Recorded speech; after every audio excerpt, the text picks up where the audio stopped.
하나의 말씀은 마태복음 16장 1절부터 12절까지의 말씀을 교독을 합니다. 신약성경 27페이지에 있습니다. 신약성경 27페이지에 있는 마태복음 16장 1절에서 12절까지의 말씀을 교독합니다. 1절의 말씀을 제가 먼저 봉독해 올립니다.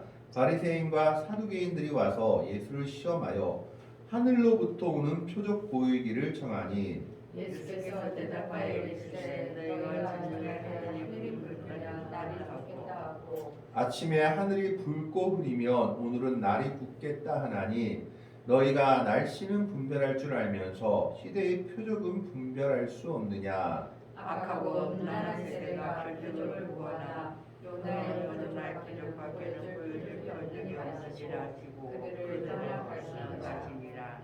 제자들이 건너편으로 갈새 떡 가져가기를 잊었더니 예수께서 이르시되 성가 바리새인과 사두개인들의 노력을 주의하라 하시니 제자들이 서로 논의하여 이르되 우리가 떡을 가져오지 아니하였도다 하거늘 예수께서 아시고 이르시되 믿음이 적은 자들아 어찌 떡이 없으므로 서로 논의하느냐. 너희가 아직도 깨닫지 못하느냐. 떡 5개로 5,000명을 먹이고 주운 것이 몇 바구니며 떡 7배로 4,000명을 먹이고 주운 것이 몇 바구니였는지를 기억하지 못하느냐.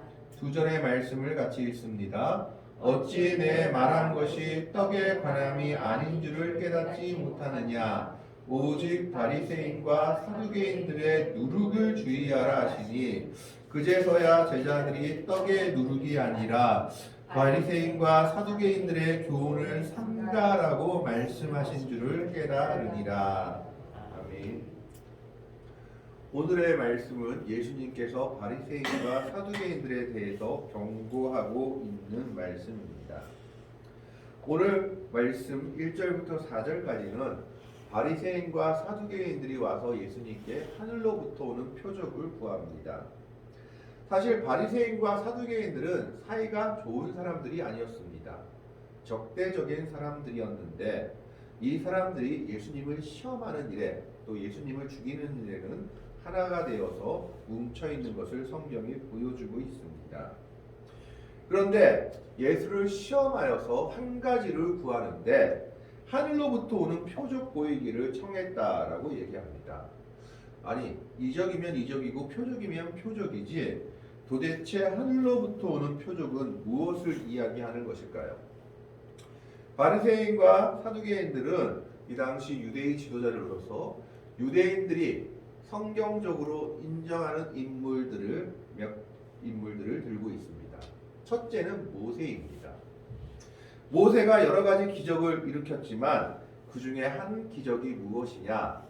바로 광야에서 하늘에서 만나 그리고 메추라기를 내려서 이스라엘 백성들이 그 많은 백성들이 먹게 한 겁니다.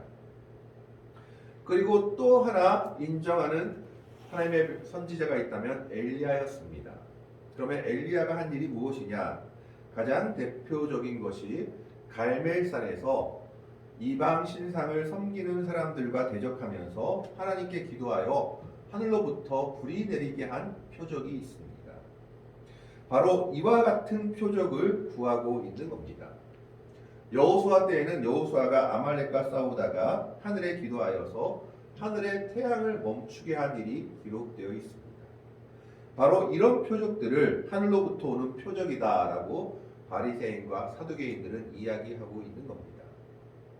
그래서 예수님께 나와서 당신이 정말 메시아라면 모세가 했던 그런 표적, 엘리야가 했던 그런 표적, 여호수아가 했던 그런 표적들, 하늘로부터 오는 표적들을 내어놓으라라고 요구하고 있는 겁니다.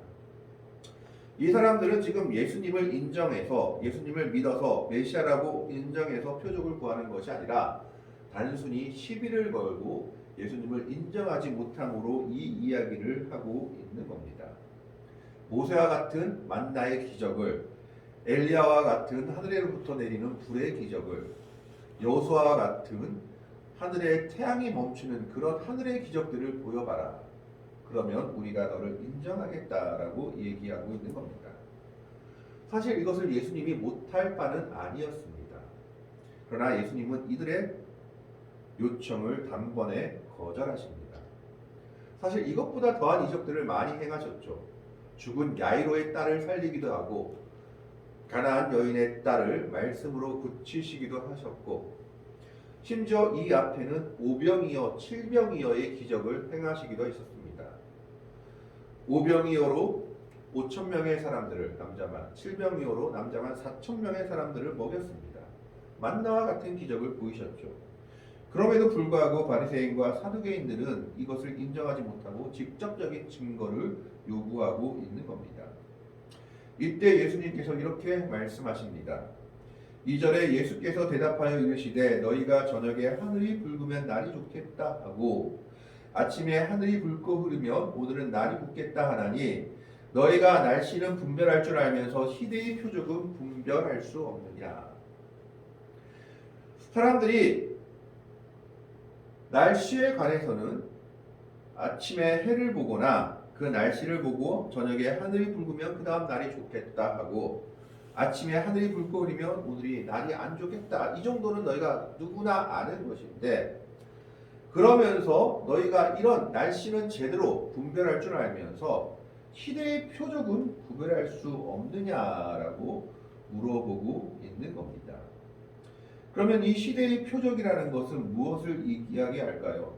시대의 표적이라는 것은 바로 모든 선지자들이 말한 것을 이야기하고 있습니다. 많은 선지자들, 예수님 이전에 구약에 많은 선지자들이 나와서 이스라엘 백성들을 책망하였습니다. 그들이 하나님의 뜻을 지키지 못한 것에 대해서 하나님의 사랑의 마음을 알지 못한 것에 대해서 책망했던 겁니다. 바로 그런 것들에 대해서 시대의 표적이다라고 얘기하고 있는 겁니다. 그랬을 때 그 선지자들의 말을 듣지 않고 순종하지 않은 결과 이스라엘 백성과 유대 백성들은 멸망의 길을 걸어갈 수밖에 없었습니다. 바로 그것을 이야기하고 있죠. 예수님도 이 땅에 오셔서 이 시대를 책망하고 계셨습니다. 바로 그런 것을 알아듣지 못하는 바리새인과 사두개인들을 향해서 경고하고 있는 겁니다. 그러면서 표적에 대해서 4절에 이렇게 얘기합니다. 악하고 음란한 세대가 표적을 구한다. 여기서 악하고 음란한 세대라는 것은 자기 자신밖에 모르는 세대를 이야기하고 있기도 하지만 원어의 뜻을 보면 우상 숭배하는 세대를 이야기합니다. 악하고 음란한 세대라는 것은 우상 숭배하는 사람들입니다. 즉 우상 숭배하는 사람들이 눈에 보이는 것을 좋아해서 눈에 보이는 표적과 이적들을 요구한다라는 겁니다. 하나님을 믿는 믿음으로 표적을 구하는 것이 아니라 기드온처럼 이슬을 적게 해주십시오 이런 표적이 아니라 내 눈에 보이고 내 마음에 드는 표적들을 구하는 것이 우상 숭배하는 사람들이 하는 일이다라고 얘기하고 있는 겁니다. 우상들이 하는 게 뭡니까? 바로 간음이요 음란이요 그 다음에 사람들을 현혹시키는 겁니다.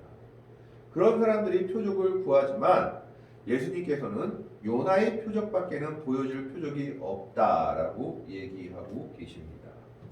이 요나의 표적이라는 것은 요나가 하나님의 말씀을 거역해서 다시스로 도망가다가 결국 풍랑을 만나 바다에 던지어져서 큰 고래인지 물고기인지 알 수 없는 큰 고기 밥이 되었다가 3일 만에 다시 니느웨에 토해진 것을 이야기합니다. 바로 이와 같이 요나의 표적이라고 말하는 것은 예수님께서 이 땅의 모든 죄를 짊어지시고 십자가에서 죽으시고 3일 동안 땅에 묻히셨다가 3일 만에 부활하실 것을 이야기하고 있는 겁니다. 예수님이 진정으로 보여주실 표적은 십자가와 부활의 표적이다. 이것이 진정한 너희들에게 줄 표적이고 이것밖에는 진정한 표적이라고 할 수밖에 없다. 이것이 진정 하늘에서 오는 메시아의 표적이다라고 얘기하고 있는 겁니다. 그런데 바리새인과 사두개인들은 이 말을 듣고도 깨닫지 못했습니다. 결국 제자들은 바리새인과 사두개인들을 피해서 건너편으로 갑니다. 이때 예수님께서 제자들에게 이렇게 말씀하십니다. 삼가 바리새인과 사두개인들의 누룩을 주의하라. 이 말을 듣고 누룩을 바리새인과 사두개인들은 생각하지 않고 누룩이라는 말에 주의해서 제자들은 떡이 없어서 예수님이 이 말을 하는가 보다라고 생각을 했습니다. 7절에 제자들이 서로 논의하여 이르되 우리가 떡을 가져오지 아니하였도다 하거늘. 떡을 가져오지 않으면 어떻게 될까요? 굶을 수밖에 없죠. 선교 사역을 하는데 굶고 해야 되는 것입니다. 자, 그래서 그들은 지금 하늘의 표적, 이적 이런 것보다 제일 중요한 게 제자들의 눈에는 무엇이었냐? 당장 먹고 마실 것이 그들의 눈에는 중요했던 겁니다.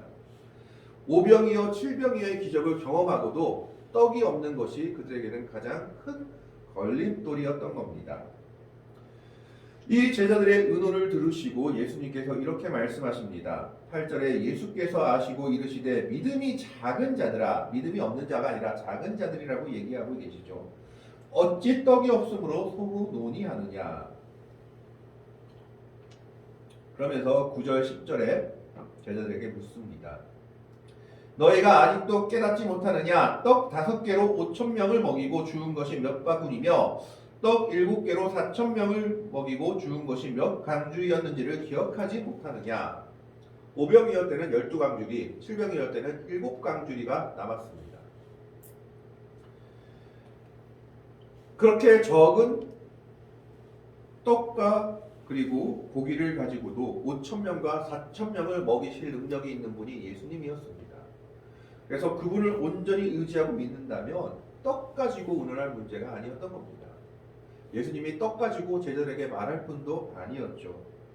그러나 제자들의 큰 관심사는 떡이었습니다. 떡이 없으면 우리가 당장 굶는다라는 것이었죠. 예수님은 거기에다 7병이어와 5병이어의 기적을 얘기하면서 나를 온전히 믿는다면 떡이 없는 것은 큰 문제가 아니다. 떡은 주님께서 해결해 주실 수 있는 문제다라는 것을 말하고 있습니다. 그러면서 11절에 이렇게 얘기합니다. 어찌 내 말한 것이 떡에 관함이 아닌 줄을 깨닫지 못하느냐? 오직 바리새인과 사두개인들의 누룩을 주의하라 하시니 그제야 제자들이 떡이 누룩이 아니요 바리새인과 사두개인들의 교훈을 상가라고 말씀하신 줄을 깨달으리라. 즉 예수님께서 말씀하신 것은 바리새인과 사두개인들의 교훈을 주의하고 거기에 휩쓸리면 안 된다라고 말씀하고 있는 겁니다. 그렇다면 도대체 바리새인들과 사두개인들의 교훈은 어떤 거였는지를 한번 알아볼 필요가 있습니다. 바리새인이란 말 뜻은 어원으로 보면 분리된 사람, 구분된 사람이라는 뜻입니다. 이 바리새인의 기원에 대해서는 여러 가지 학설이 있습니다. 바벨론 포로 이후 제사장 에스라부터 그 기원을 찾는 사람들도 있지만 더 직접적으로는 유다 마카베오 시대에 종교의 자유를 위해 싸운 하시딘들에게서 나왔다는 것이 널리 인정받는 견해입니다. 이게 무슨 말이냐면 유다인들이 헬레니즘의 영향을 받아서 많은 유다인들이 이방인들과 별 다름 없는 방식으로 살던 시기가 있었습니다. 지금으로 하면 미국과 좋으니까 미국처럼 살아야지 우리나라 사람들이 하던 것처럼 알렉산더 대왕의 헬레니즘 문화가 유대까지 전해져 가지고 유대인들이 헬레니즘 문화에 동화되어서 헬라 사람처럼 살아야지 하던 시기가 있었습니다.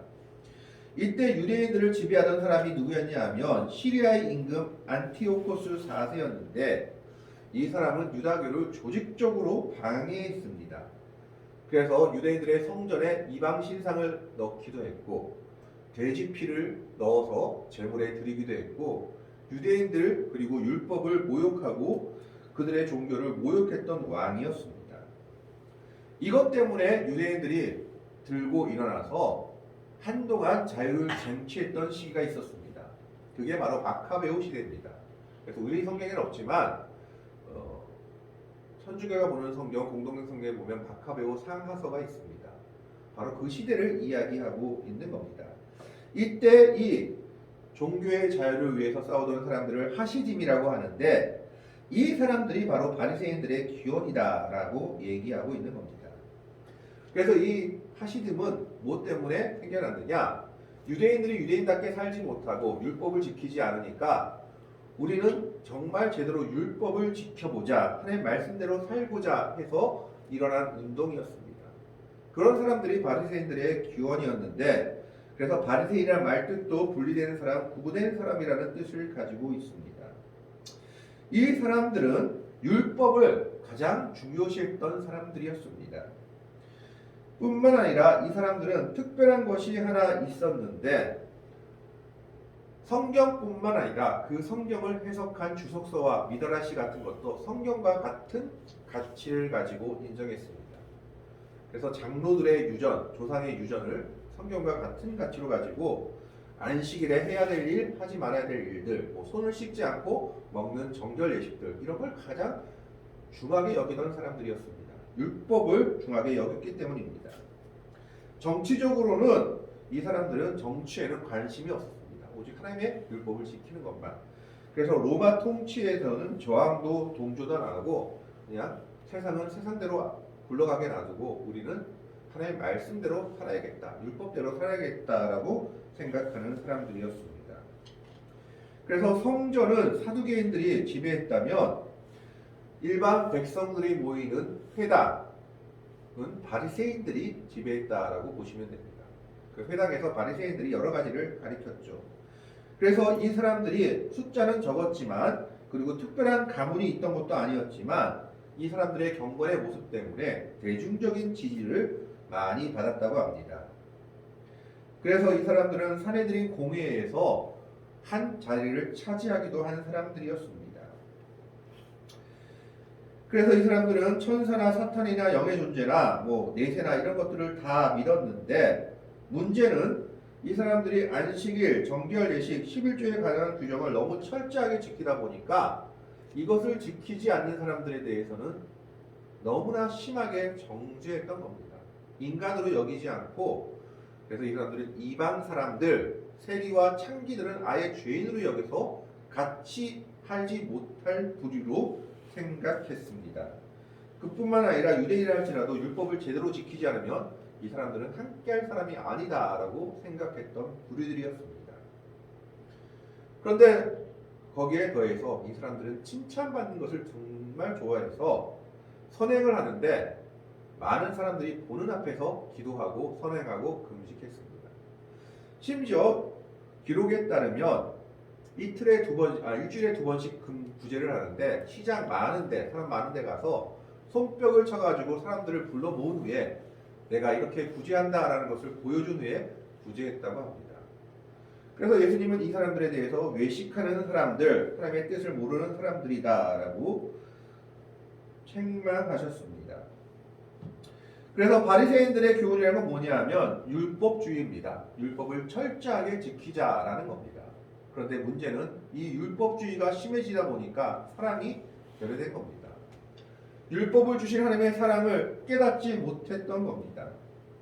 그러면 사두개인들은 누구냐? 다윗 시대의 대제사장이었던 사독의 후손들로 생각하고 있습니다.